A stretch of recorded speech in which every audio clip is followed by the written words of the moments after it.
Gagawin pala natin sa ngayon mga bay. Share ko lang, mag-rent tayo ng U-Bike gamit natin yung Easy Card or YOYO card.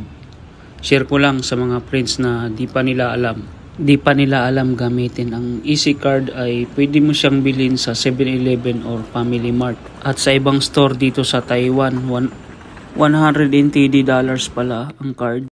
Tapos mag-download ka lang ng apps ng U-Bike. Registered nyo lang online. You can register at a U-Bike account on the official website or through the U-Bike app.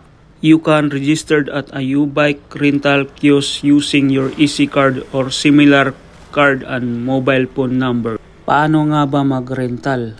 Find a U-Bike station with available bike. Press the rent via IC card button on the bike terminal. Tap your Easy Card on the card reader. The screen will display a message to pull the bike back. Hold the handlebars and pull the bike out to use it. Noon lang po kadali mga bay. Sundan nyo lang yung pinakauna kong ginawa mga bay, yun na yun. Magagamit din po yung Easy Card sa local train, past local train, sa mga bus. Pero pag sa mabilis na train, hindi po siya pwede. Hindi mo rin siyang ibili sa Family Mart, 7-Eleven. Pag sa night market naman, hindi siya pwede. Need nyo ng Taiwan money talaga pag night market. Sa mga nagbabalak dyan sa Pilipinas, at least may idea na kayo. Share ko lang to sa mga di pa marunong. Yung marunong na dyan, pwede kayong magdagdag mensahe sa baba. Comment lang kayo para malaman din namin. Maraming salamat pala sa pagsama sa ating video hanggang dulo.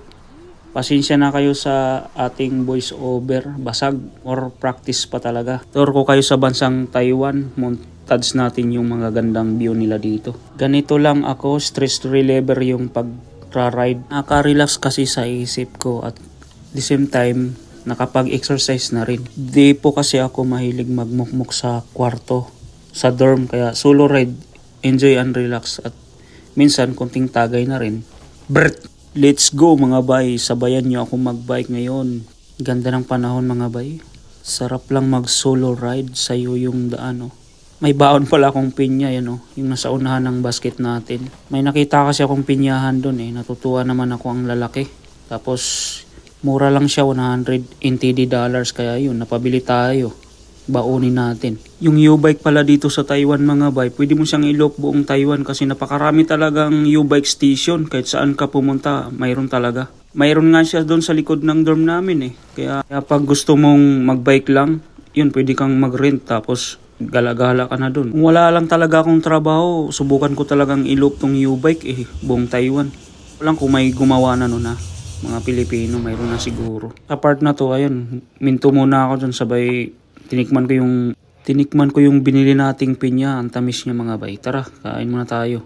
Unang subo mga bay, para sa inyo talaga yan. Napaka-yummy. Napaka-sweet mga bay. Hindi katulad sa ex mo na sweet na siya sa iba. Sarap lang magbike. Sobrang pawis ko dyan. Hindi naman tayo nag-alala mabasaan ng pawis dahil may baon tayong damit dyan sa ating bag. Yan po ako ka-ready. Boys kaon kasi ako. Laging handa. At saan akong napadpad, may baon talaga ako. Dami kong baon mga bay. Bigat niyan. 15 kilos din yan May ekstrang tsinelas pa yan. Mahilig po talaga ako sa adventure mga bay. Kaya yan ang napili kong content ko sa aking YouTube channel at sa aking FB Reels. Kaya dito pa lang, maraming salamat sa pagsama. Bigay ng konting oras at ganito lang ako bilang isang factory worker dito sa Taiwan. Nag-i-enjoy pag walang pasok. Kaya sa mga gustong ganitong content pala mga bay, papalo nyo naman ako. Maraming thank you. Napakamura ng rent ng U-Bike dito mga bay. $90, 30 minutes na yun. Mahaba na yun. Mapapawisan ka na nun. Ito sa part na to, naghanap ako ng empty dock. Balik na natin yung U-Bike. Tulak lang natin siya mga bay. Tapos stop na rin natin yung card.